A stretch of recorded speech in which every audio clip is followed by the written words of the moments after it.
Irmãos, eu quero pedir a você que abra a sua Bíblia no livro de Mateus, Mateus capítulo 9, versículo 18. Eu quero nessa noite trazer uma palavra de confiança, uma palavra de cura, uma palavra de restauração para as nossas vidas, para que a gente entenda que nem tudo está perdido. Amém? Quando nós temos Deus, nem tudo está perdido. A leitura que vamos fazer é sobre o pedido de Jairo.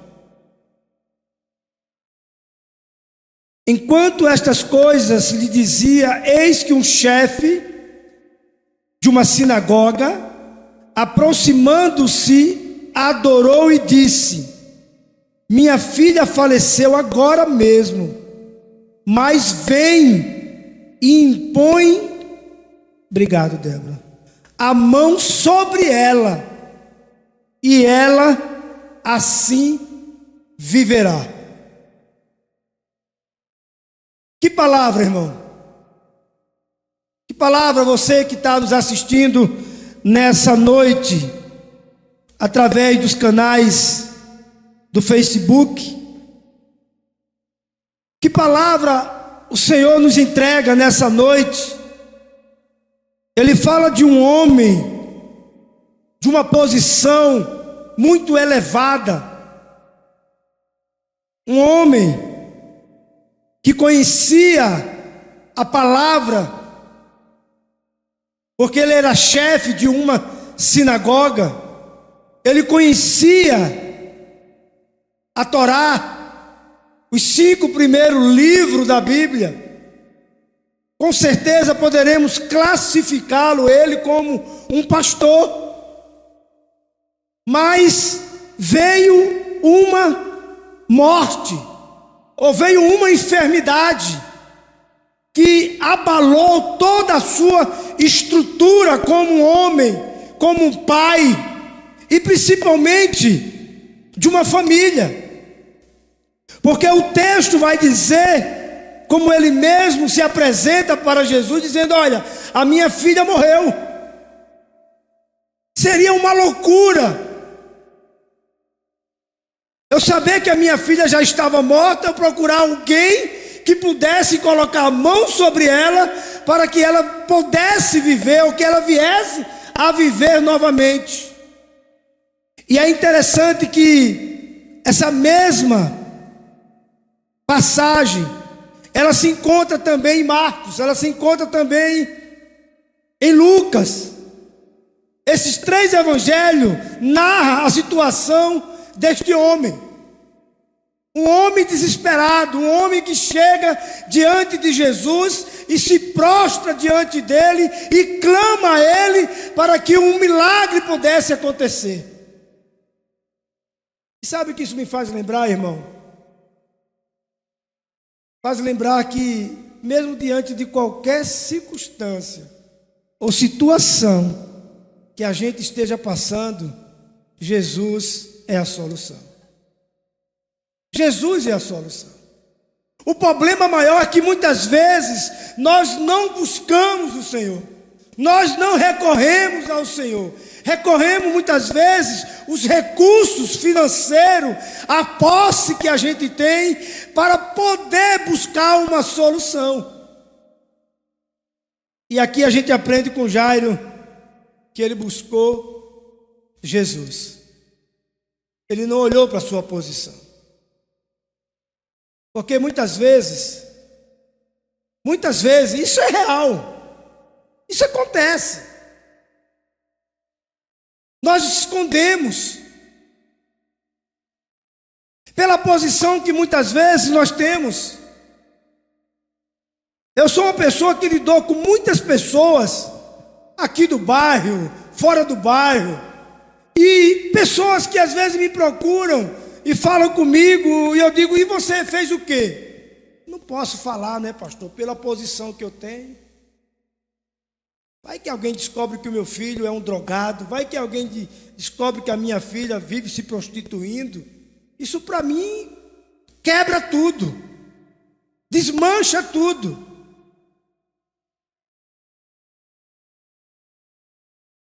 Alguém que vai assistir essa mensagem vai entender o que eu estou falando aqui.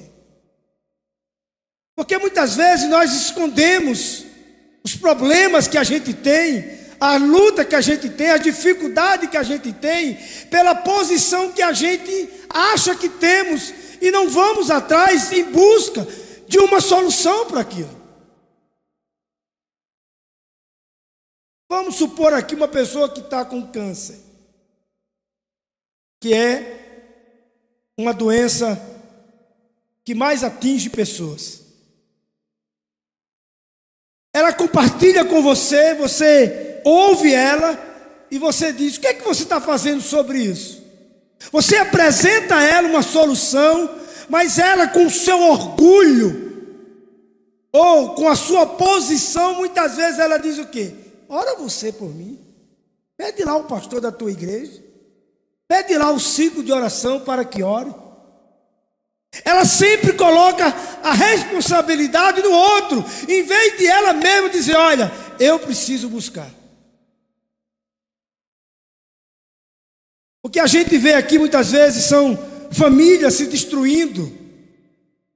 As pessoas sabem que estão se destruindo, mas ela não se posiciona a buscar Deus, a procurar uma igreja para frequentar. Eu não gosto dessa palavra frequentar, mas buscar uma igreja para que ali possa estar e ali entregar a sua vida para Jesus e ali depender dele. Mas o orgulho muitas vezes nos faz o quê? Se esconder no meio da multidão. Por isso que muitas vezes nós queremos uma igreja com o maior número de pessoas possível, porque quando eu sentar em um daqueles bancos, ninguém sabe quem eu sou. Ninguém me conhece. Acaba-se o culto e ali eu vou embora. Ali é passado: olha, participe de uma célula, se envolva numa célula, se envolva num grupo de mulheres, se envolva no grupo de jovem e de homem. Mas muitas vezes o meu orgulho não me permite participar, porque ali eu vou ter que abrir a minha boca e falar para as pessoas quem eu sou, o que está passando, o que eu estou vivendo. Mas Jairo não. Jairo, ele se apressa a procurar Jesus. Jairo, ele deixa tudo de lado e diz: não, eu vou lutar pela vida da minha filha. Eu quero que a minha filha viva, eu quero que a minha filha, ela sinta resgatada, ela seja resgatada daquele sofrimento. Alguma tradução diz que ela estava moribunda, desculpe, que estava próximo a morrer. E a gente sabe que nesse trajeto todo vai acontecer alguma coisa que vai impedir com que Jesus chegue na casa de Jairo mais rápido do que ele queria que assim fosse. Vocês lembram? Apressa-te, vamos lá em casa. Mas aí no meio do caminho acontece uma situação que Jesus tem que parar, que Jesus tem que atender. Eu não sei quantos minutos ali foi perdido, porque a esperança de Jairo é que enquanto ainda ela estava respirando, Jesus pudesse chegar lá e colocasse a sua mão sobre ela, e ela pudesse se levantar e viver uma vida normal, como qualquer adolescente daquela época. Mas aí Jesus tem que parar, porque alguém toca nele. Quem tocou nele?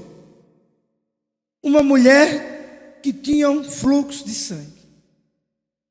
Uma mulher que sofria 12 anos.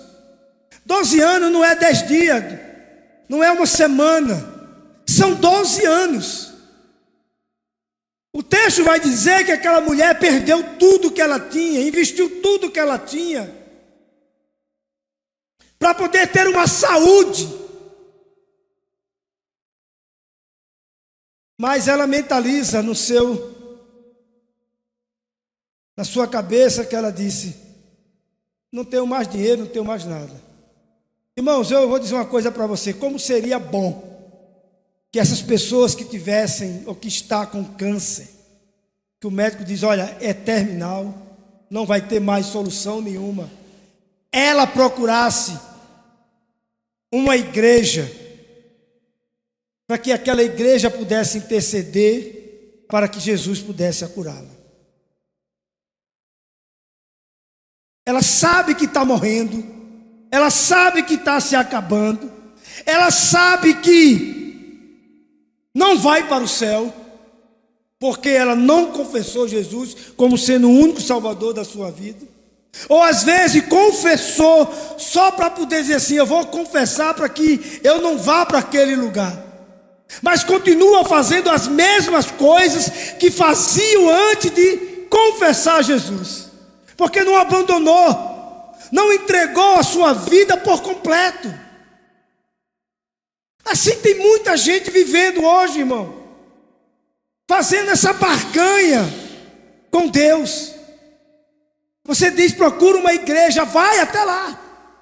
Lembra daquela mulher que apareceu aqui, pedindo fralda? Dona Cida ali, eu disse, vamos orar, Dona Cida. Não, ela tem um pedido, pastor. De qual pedido? Eu já ia orar para poder ir embora. Não, pastor. Ela veio aqui porque ela está precisando de fralda. E outra coisa, ela disse, eu quero me reconciliar com Jesus. Você vê, ela não veio com uma sinceridade para a nossa igreja, ela não veio com uma sinceridade para o Senhor Jesus, ela veio com uma barganha. E muitas vezes a gente cai nisso. A gente se engana com pessoas que diz que entregou a sua vida de fato para Jesus, quando de fato não entregou. É um meio de se encontrar no meio dos crentes ou no meio das igrejas, uma facilidade. E aí a gente está com o coração muito mole, a gente é capaz de assim, eu vou levar para casa, para morar lá em casa, porque a gente sente, né, um coração derretido, um coração, né? Ah, mas nós não podemos julgar. Claro que nós podemos julgar. Quem disse que nós não podemos julgar? É só você olhar pela vida da pessoa, se realmente ela quer ou não Jesus. Porque muitas vezes as pessoas querem Jesus pelo benefício que Ele faz, que Ele dá. E depois, quando aquilo que eu conquisto dele, o que é que eu faço? Eu vou embora. Porque o instante que eu precisava era somente daquilo. Eu não precisava de Jesus. Eu precisava que Ele abrisse uma porta de emprego para mim. Eu precisava que Ele me desse um carro. Eu precisava que Ele me desse um bom emprego. E depois, quando eu conquisto tudo isso, eu não preciso mais de Jesus. Eu não preciso mais de igreja. É assim que a gente vê constantemente uma vida de uma pessoa. Ela quer um Jesus por interesse. Ela não quer um Jesus para que Ele viva na vida dela. Ela viva dela para doar a sua vida para a igreja. Não. Irmãos, a minha oração todos os dias é que o Senhor me fortaleça, para que eu não caia. Essa é a minha oração. Para que eu não desanime diante de tudo aquilo que a gente vai presenciando pela nossa vida.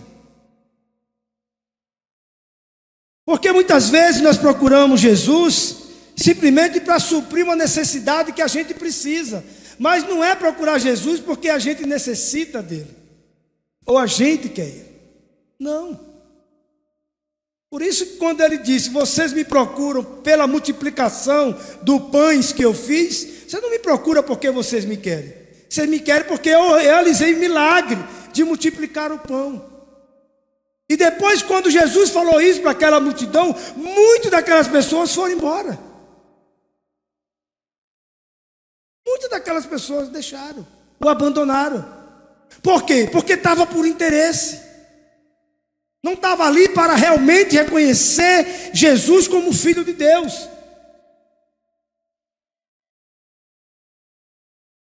Por isso que muitas vezes nós nos infiltramos dessas igrejas.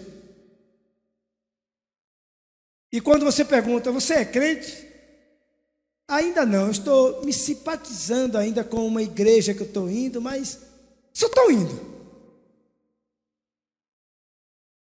Irmão, sabe quanto minuto levou para aquela cidade de Rio Bonito de Iguaçu ter toda aquela tragédia? 1 minuto. 1 minuto. Para que aquela cidade fosse toda destruída. 1 minuto. Para a nossa vida ser destruída, é questão de segundo também. É questão de segundo. Não dá nem segundo, como disse ali a irmã Rita. Mas é uma verdade. E parece que a gente não tem tempo mais para poder viver uma vida com Deus. Eu fico pensando assim, irmãos, como nós somos diferentes. Como nós somos diferentes.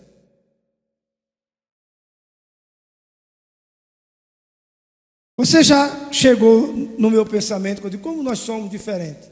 E às vezes de entender, de compreender aquilo que Deus está falando ao nosso coração. Às vezes, irmãos, nós conhecemos famílias que estão sendo destruídas, casais se separando, filhos indo embora, uma bagunça, e você chega e diz, olha, busca Deus, vai buscar Deus, luta pela tua família, luta pela tua casa, mas parece que não quer lutar nada, quer passar para o outro a responsabilidade que muitas vezes é nossa. E quem é a responsabilidade de você ensinar os teus filhos? É da igreja? Não. É sua em casa. Por quê, pastor? Porque ele não vive todo o tempo aqui dentro da igreja. É a mesma coisa quando eu digo que quem educa os filhos, muitas vezes, não é os pais, é a escola. Por quê, pastor? Porque é o maior tempo que ele vive, é lá na escola. Se ele não vê alguma coisa em casa de diferente, a escola domina tudo. Porque é lá na escola. Por quê? Porque em casa deixou de fazer a tarefa. Faz-se a tarefa da escola, mas não faz a tarefa de uma vida cristã, que é a leitura da Bíblia, que é a oração. Isso é chato. Por isso que a gente vê muitas famílias perdidas, destruídas. Hoje eu estava ouvindo um pastor sem querer, estava falando lá. Ele contando que na primeira geração tudo era Deus. Na segunda ele disse, se Deus quiser. E a terceira ele disse, não tem mais nada. Cada um é por si e cada um faz o que quer. Irmãos, se você não aprender a ouvir as palavras que são duras, tem igreja que tem pregado coisa muito leve para vocês.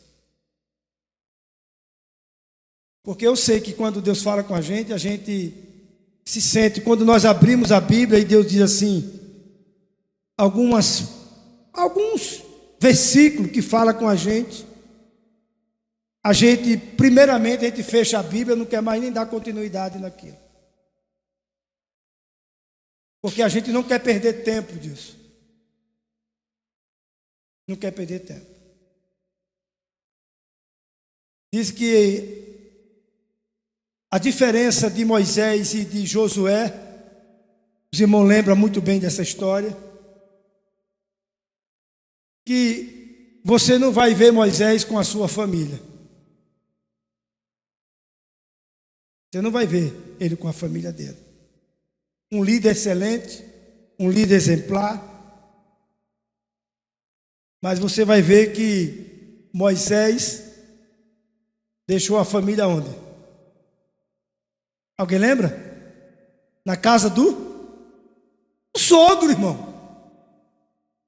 Pelo amor de Deus. Deixou na casa do sogro. Isso, com 2 filhos. E nem foi ele que a circuncidou. Foi ela que fez o papel que era dele. E aí a gente olha para a história de Josué. No seu final da sua trajetória, já é Josué dizendo o quê? Eu e a minha casa serviremos ao Senhor. Você viu a diferença? Isso muitas vezes acontece na nossa vida. Nós corremos, porque há uma necessidade de ter, mas não há uma necessidade de poder colocar a família aonde deveria estar.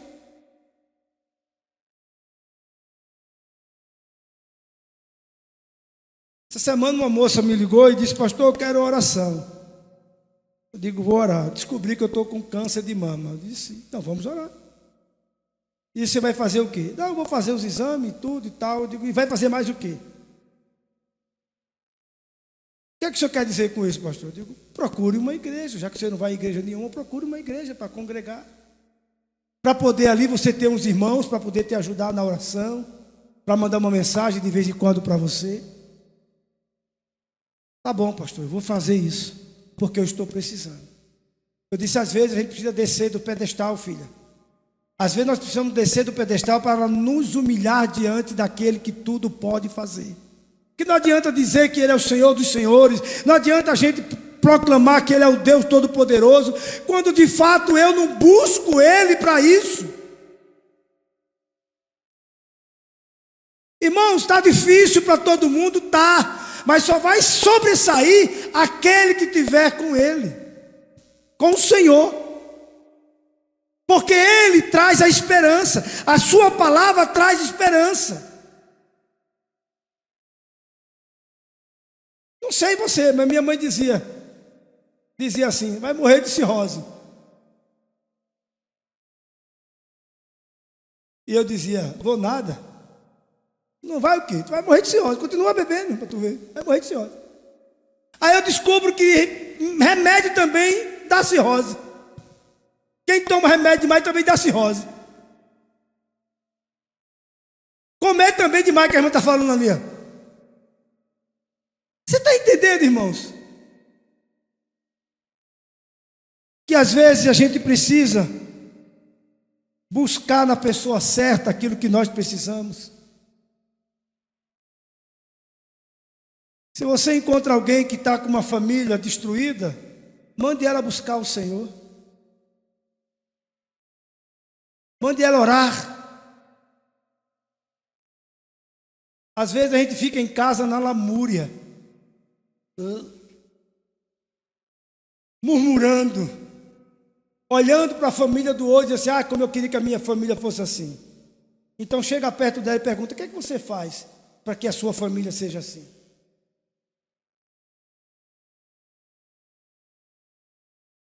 Aí ela vai falar. Nós oramos 3 vezes ao dia. Nós lemos a Bíblia. Nós frequentamos uma igreja, que isso é comprovado. Quem frequenta uma igreja, a probabilidade de vencer todas as enfermidades, todas as doenças, todo o mal é maior. Como foi feito nos Estados Unidos, uma ala que recebia a oração e uma outra ala que não recebia a oração. Nenhuma das duas sabiam, somente aqueles que oravam. E aqueles que recebiam oração sobressaía do que aqueles que não recebiam.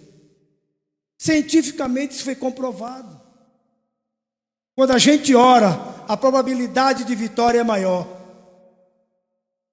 Quando a gente lê a Bíblia, a probabilidade de nós nos sentirmos mais importante ainda é maior.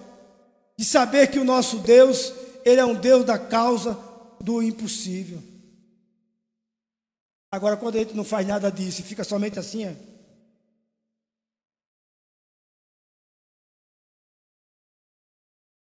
tudo dá errado. Tudo não dá certo. Estou ajudando um colega, eu subo escadas. Esse dia o Wilson estava lá, o Wilson está sempre comigo lá, o Wilson. Eu subindo escada, desce escada, subo escada, desce escada, digo, já fiz minha academia. Eu vou de manhã, fico das 8 até ao meio-dia lá. Aí volto à tarde, 2 horas, subindo e descendo escada, subindo e descendo escada. E o joelho querendo doer, eu digo assim, não vai doer, mas eu vou subir escada. Às vezes a gente precisa tomar essa decisão de querer caminhar, de querer fazer as coisas. Às vezes nós temos preguiça, irmão. Preguiça de vir a um culto. Preguiça de estar no meio dos irmãos. Preguiça de fazer um devocional.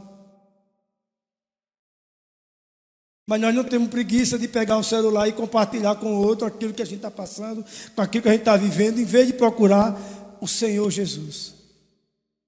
Porque muitas vezes dobrar o joelho parece que é um peso muito grande.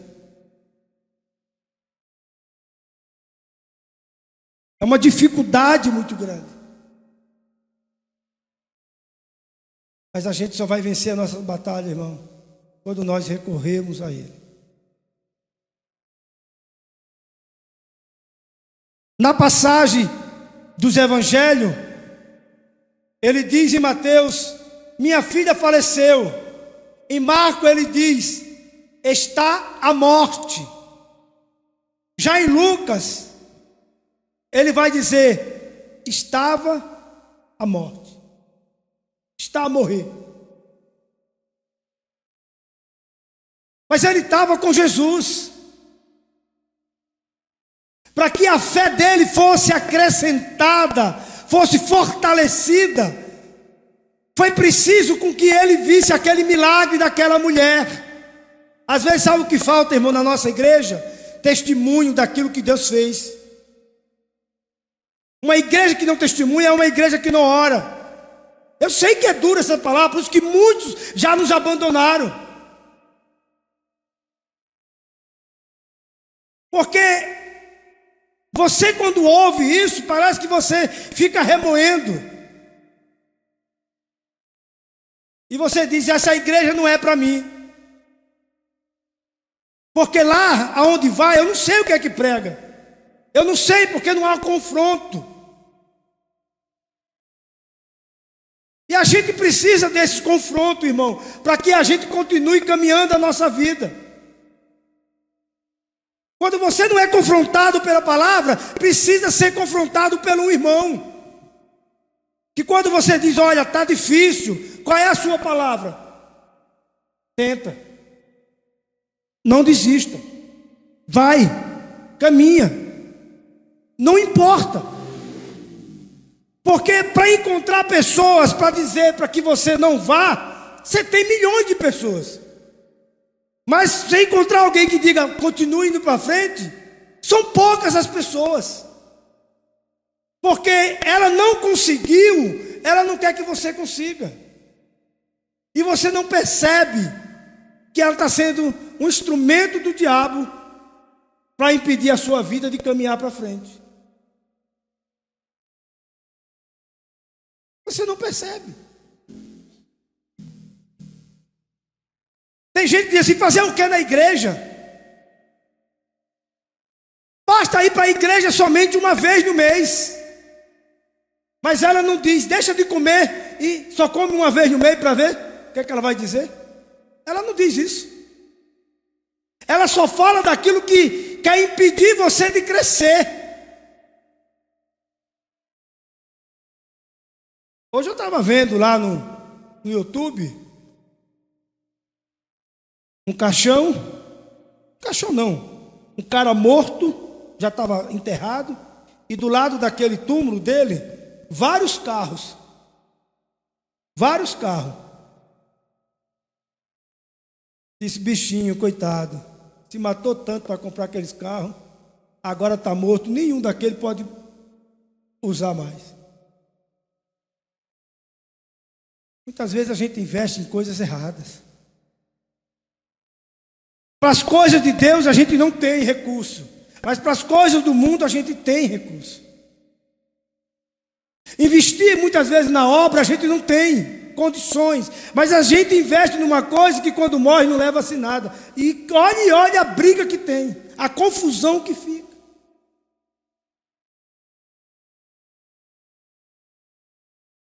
Um dia eu estava sozinho em casa, foi bom, a mulher foi para o congresso, eu fiquei em casa pensando e olhando assim, essa casa já está grande. Um já saiu, daqui a pouco o outro sai. Tudo bem, que pode voltar com os netos. Mas uma casinha simplesinha, pequenininha, acho que daria também muito bom. Falando de mim, irmão. Cada um tem o seu sonho. Cada um tem o seu sonho.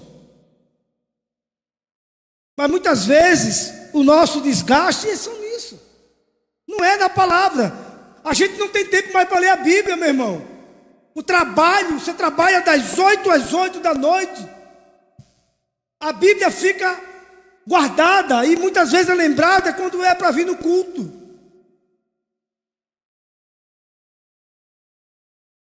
Quando Jesus disse que não só de pão viverá o homem, mas de toda a palavra que sai da sua boca. Eu tenho vivido isso, irmão. Levei as meninas lá no retiro, quando eu chego, meu vizinho está lá com um peixe de 4,5 kg, desse tamanho. Quem viu no status, viu lá o peixe. Desse tamanho. Eu digo, Senhor, eu nem fui pescar, mas tu lembrou de mim.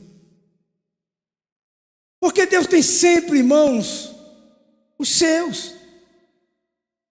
Muitas vezes nós não precisamos correr para deixar Ele de lado, a palavra de lado, a oração de lado.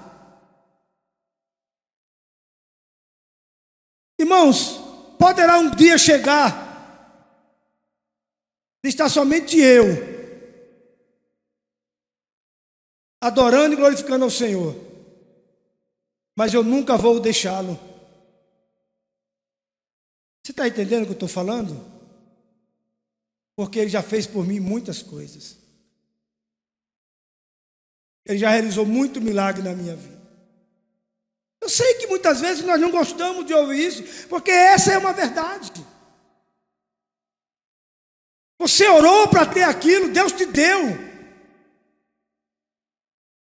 É muito bonita aquela frase que a gente vê no status, você orou e aconteceu, ore mais. Mas parece que aquilo é só para os outros, não é para mim. Você já viu esse tipo de frase assim? Aquilo que você conquistou na oração, agora continue orando para que você o quê? Não perca. Mas parece que isso não é uma realidade da nossa vida. Se você tem orado e Deus tem respondido a tua oração, continue orando. Se você conquistou, se você obteve aquilo que você buscou em oração, continua perseverando. Esse dia eu coloquei, estava inspirado, estava em um momento de oração na madrugada e o Espírito Santo colocou no meu coração, eu coloquei aquela frase lá, disse: pouco tem um pastor como eu, ou é como eu. Eu chego aqui, abraço o Nicolas me abraça, chego aqui, cumprimento ele. Vai para uma outra igreja, Nicolas, para ver se o outro pastor vai te abraçar, se ele vai ter se ele vai compartilhar contigo alguma coisa, se ele vai chegar assim para dizer: Nicolas, você está lendo a Bíblia? A Bíblia? Você está orando, Nicolas?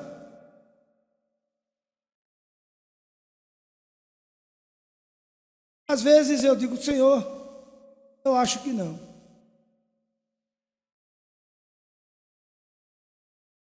Pastor sair com ovelha para comer pizza. Pastor só sai com a diretoria dele e olhe lá. Ele não sai comendo para comer pizza. Por quê? Porque ele não quer igualar. Eu sou pastor. Ovelha não tem que saber do que eu faço. Eu sou diferente. Estou preocupado. Mas muitas vezes a gente valoriza os outros e não valoriza aquele que a gente tem. Muitas vezes. Há um pastor para estar 2 horas da manhã numa UPA. Liga para o outro pastor para ver se ele vai. Está com o celular desligado. Como você diz isso, pastor? Porque eu conheço vários pastores que fazem isso. Eu disse, não, cara, depois das 10 eu desligo. Se morrer, no outro dia eu vou fazer o enterro.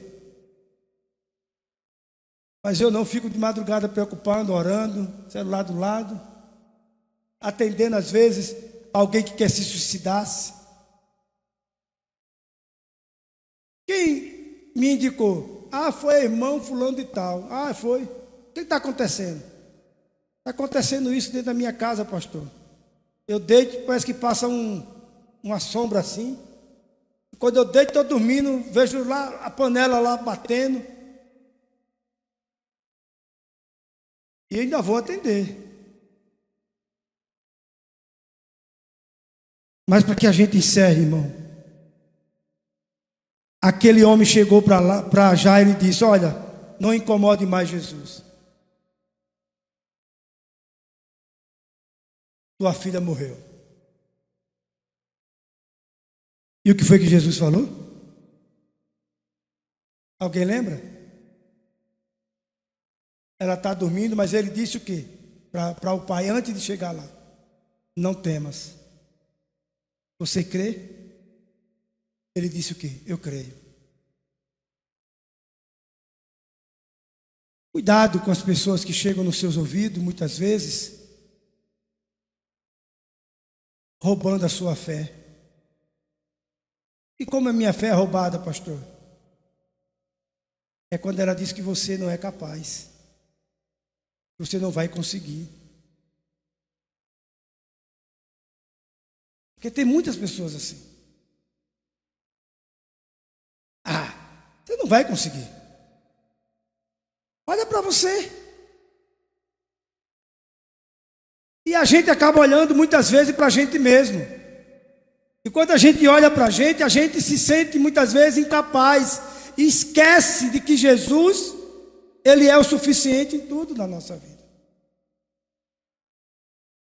Alguém pode falar o que quiser. Não estou nem aí. Eu sei em quem eu creio. É isso que eu quero provocar em vocês, meus irmãos. Se posicione. Se levante. Mesmo que você não vai abrir a boca, mas você sabe que dentro de você há um espírito que ora com um espírito que é inexprimível. Só diga, Senhor, eu estou me prostrando, mas eu não sei orar. Ele vai orar por você. Porque muitas vezes você nem precisa nem abrir a boca. Só o fato de você se prostrar, Deus já está entendendo que você está querendo um milagre. Que você está querendo uma resposta. Que você está querendo alguma coisa. Agora, às vezes, irmãos, a gente precisa saber com que a gente está caminhando, está andando, está falando. Às vezes as pessoas chegam perto de mim e digo, camarada, eu não tenho nada a falar. Não tenho nada a declarar. Assim como você também, às vezes eu estou, irmão. Como pastor? Liso. Mas Deus supre. Deus envia. Deus manda. Porque Ele sustenta aqueles que são seus. A única coisa que a gente deveria nunca é pensar que Deus nos abandonou. Que Deus esqueceu da gente. Às vezes essas fases que a gente passa é porque Ele permite para que a gente busque mais. A gente viu o que aconteceu lá. Lá nós não tínhamos uma igreja batista. Mas já se falaram em comprar um terreno para levantar uma igreja. E muitas pessoas, infelizmente, procuram Jesus quando está num momento de tragédia, num momento de desespero. Porque Deus tem a sua maneira de como trabalhar na nossa vida.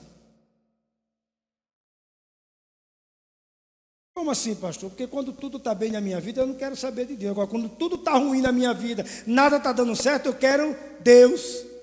Sim ou não? Sim. É errado? Não, não é errado. O errado é eu abandonar, depois que Ele me trazer os benefícios. Com certeza, depois que Jesus ressuscitou a filha de Jairo, com certeza que a partir daquele momento, a sua casa começou a servir a ele. Eu tenho certeza disso. Como forma de gratidão. Porque a quem Jairo servia, ou que ele pensava que servia, não o curou. Os conhecimentos que Jairo tinha da Torá não levou a ele a orar para que a sua filha estabelecesse a sua saúde.